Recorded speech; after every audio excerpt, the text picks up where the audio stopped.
Educação, Democracia, Brasil. A obra desse autor é importante e figura entre as mais importantes na história das relações entre educação e sociedade no país.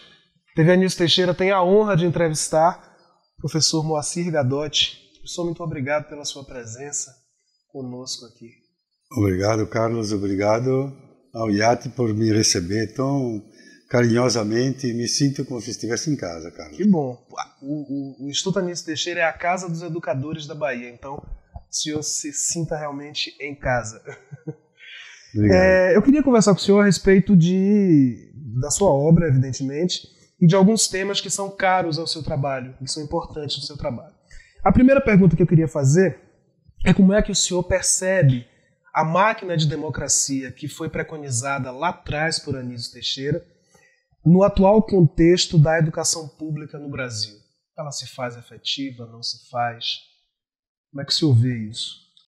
Em primeiro lugar, eu vejo nessa afirmação do Anísio de 1936, escrita no primeiro livro sobre a gestão dele no Distrito Federal, que na época era o Rio de Janeiro, de grande atualidade e de grande importância.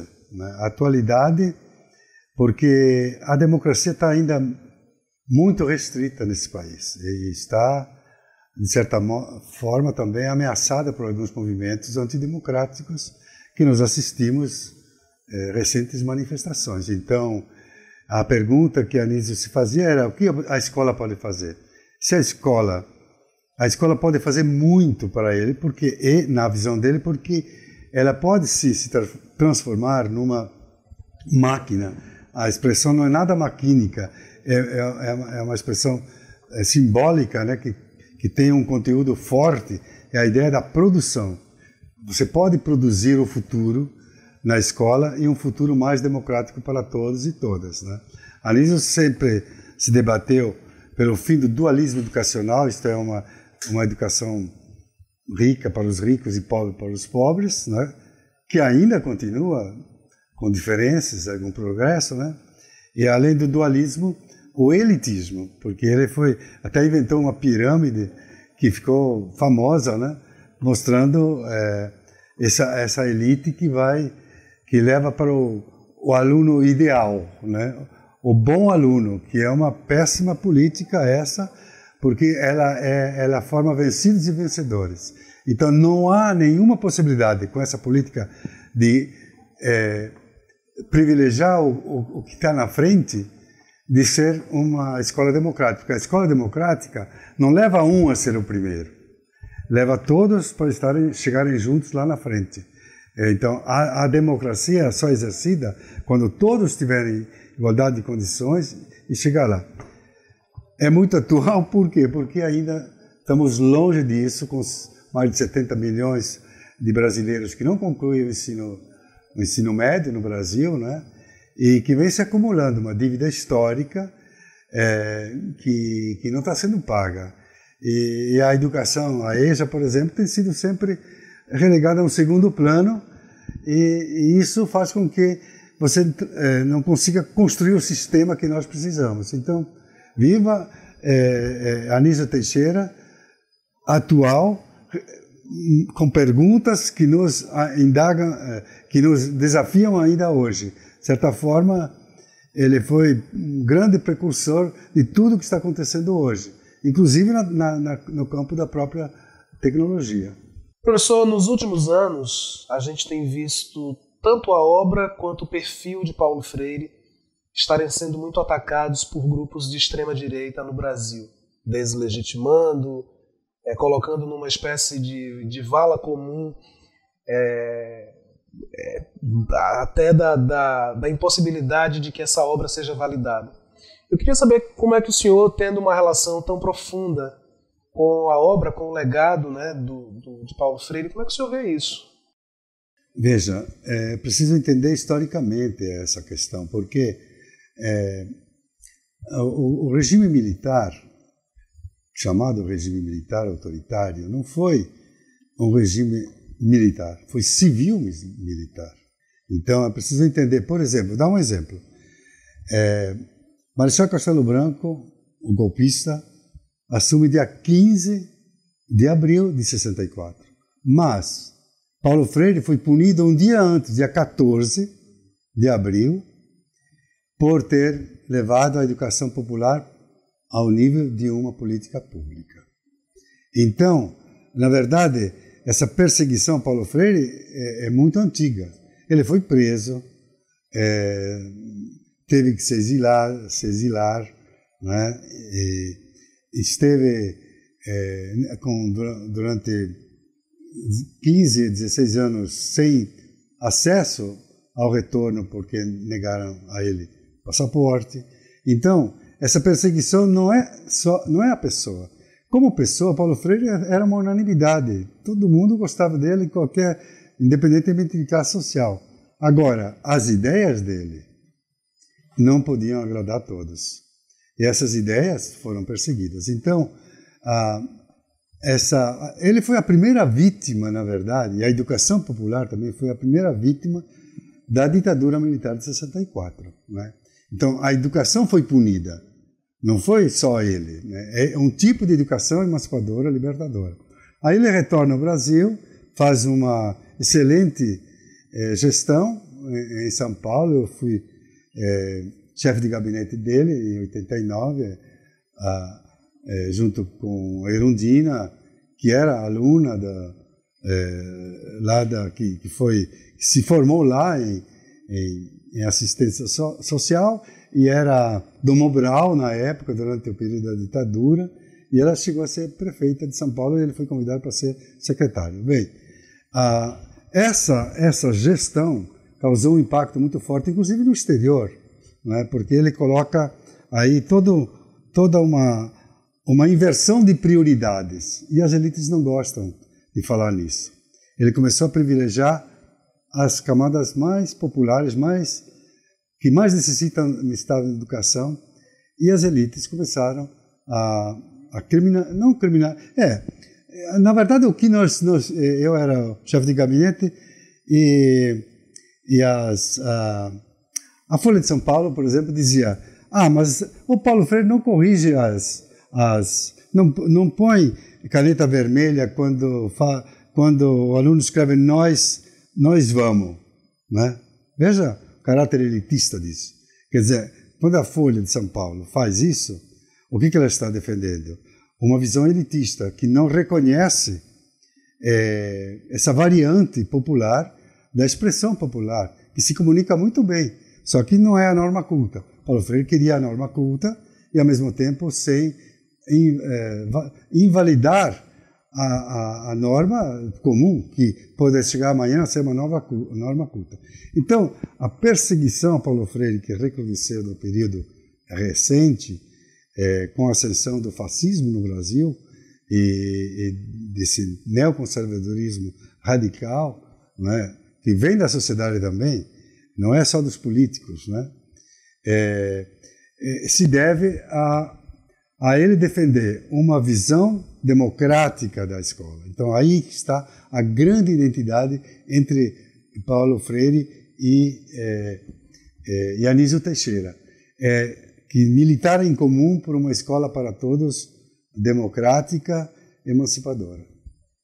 E também, só para concluir, e também pagou um preço alto o Anísio Teixeira por defender as mesmas ideias.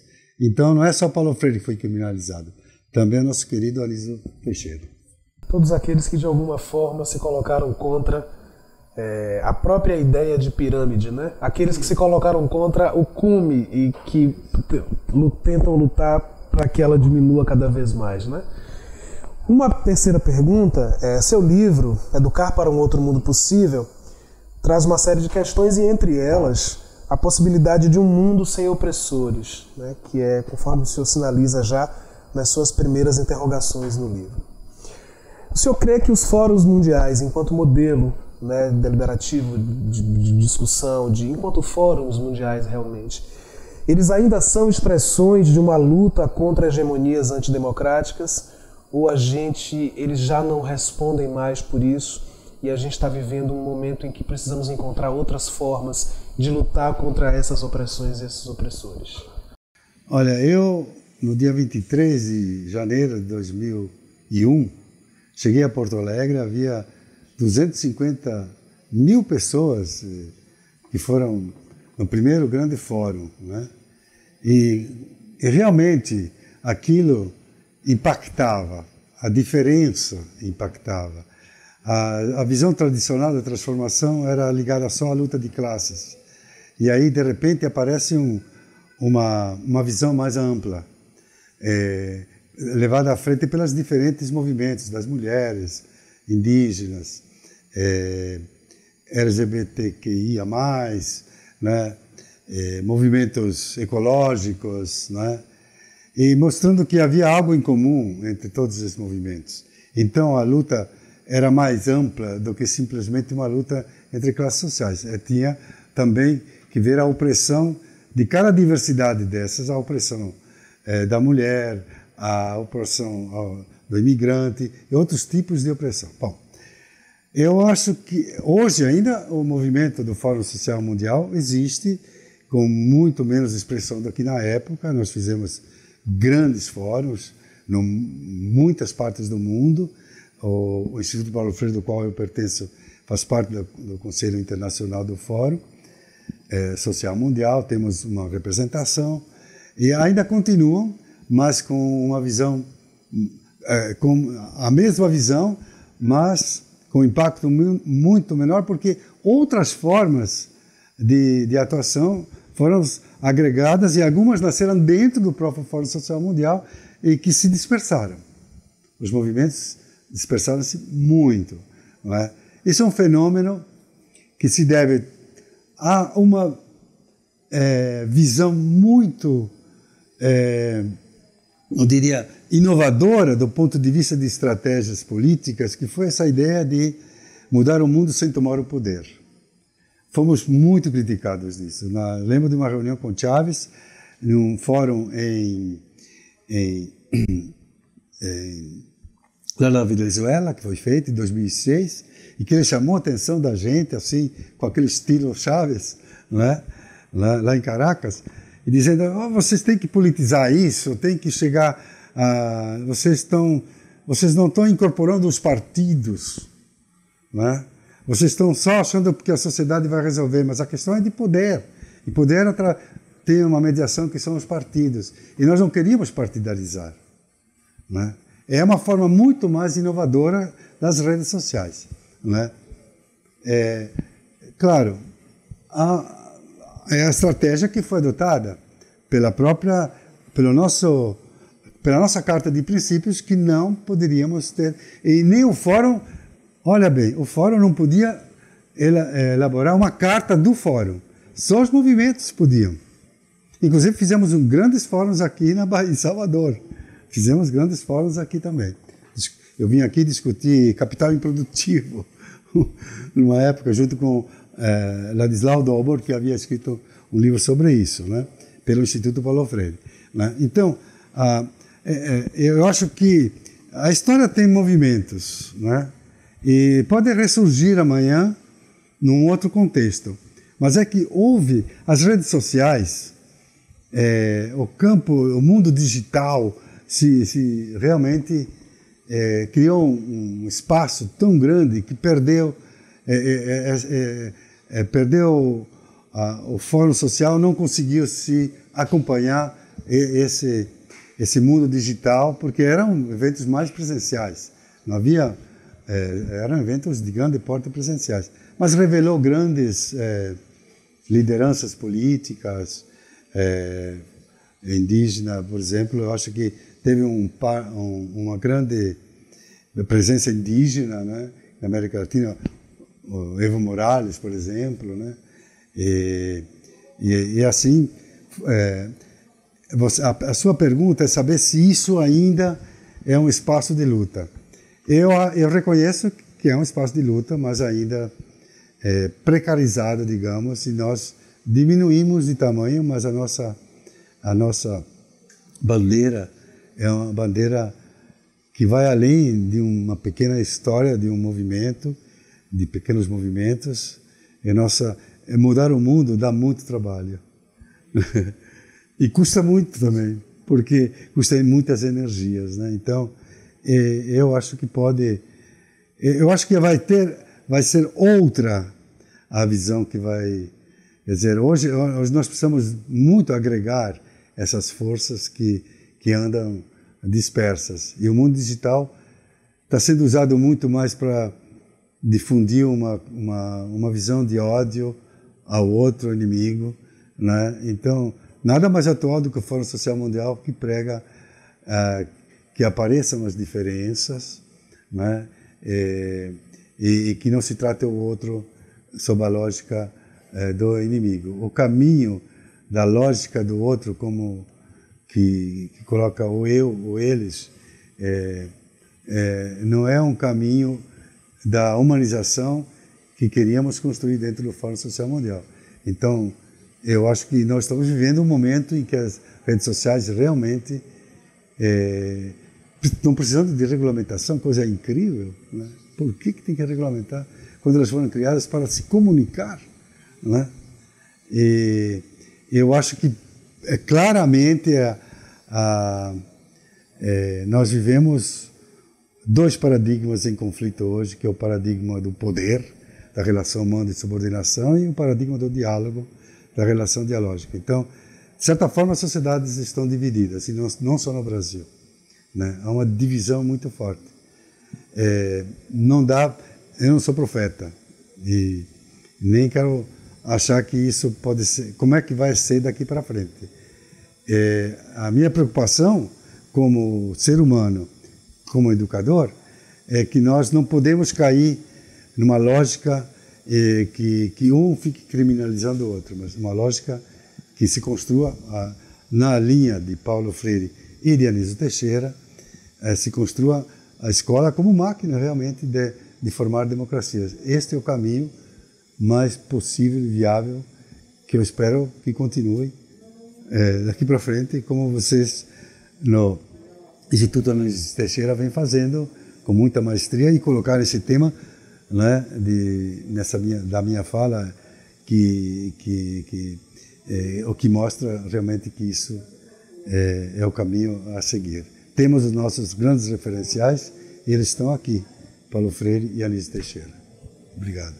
Eu que agradeço, e que a gente saiba honrar, né, esses referenciais, e saber o quanto o nosso trabalho, todos nós que atuamos de alguma forma na educação, na cultura no Brasil, que a gente saiba qual é o nosso norte, ou qual é o nosso sul, né? Para onde é que a gente tem que ir. Professor, muito obrigado pela sua presença. Eu que agradeço. Viu? Muitíssimo obrigado. Obrigado. E seja sempre bem-vindo ao Instituto e à Bahia. Obrigado. Eu que agradeço de estar aqui. Para mim foi uma honra, primeira vez no Instituto Anísio Teixeira. Obrigado. É isso, minha gente. Sigamos.